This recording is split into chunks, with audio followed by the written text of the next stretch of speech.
A year from today, we'll be hosting this show from the National Mall as the next president of the United States takes the oath of office. Will that president be Donald Trump?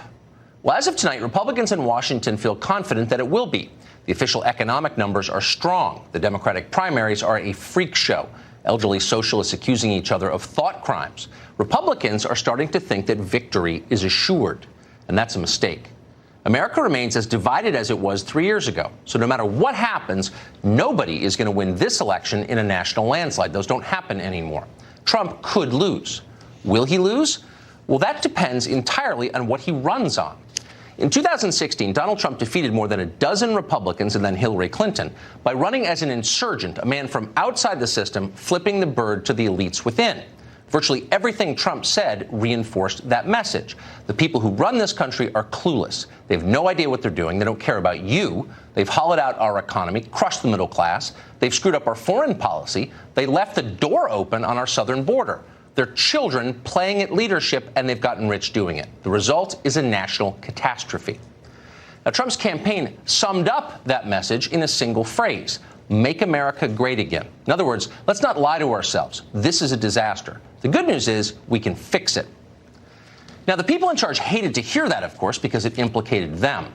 But voters responded. They knew it was true. And by the way, it's still true today. Things are a lot better in a lot of ways, but they're not fixed. Consider the state of the economy. The big numbers, unemployment and inflation, to name two, tell one story, and it's a good story. But dig a little deeper. A Pew poll from this fall provides a glimpse of what is actually happening in a lot of parts of the country. In that survey, 56% of Americans said the economy was excellent or good, and that's good news. But then there was this. Only 31% said the economy was helping them and their families. Just 32% thought the current economy was helping the middle class. 58% thought the opposite. Among lower-income Republicans, 47% said economic conditions were hurting them. Just 30% said they were helping. Now, keep in mind, these aren't sociology professors from the Oberlin Faculty Lounge. This is the president's core. It's his base. Why do they feel that way? It's not personal. It's just really simple. For a lot of middle-class people, wages are not keeping pace with expenses. Childcare, housing, education, healthcare, they're all getting more expensive by the year.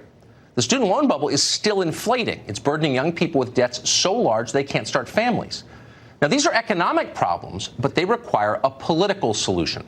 The candidate who makes it easier for 30-year-olds to get married and have kids will win the election and will deserve to win. Remember that. It's truer than any economic theory conceived on any college campus in the last 100 years. Improve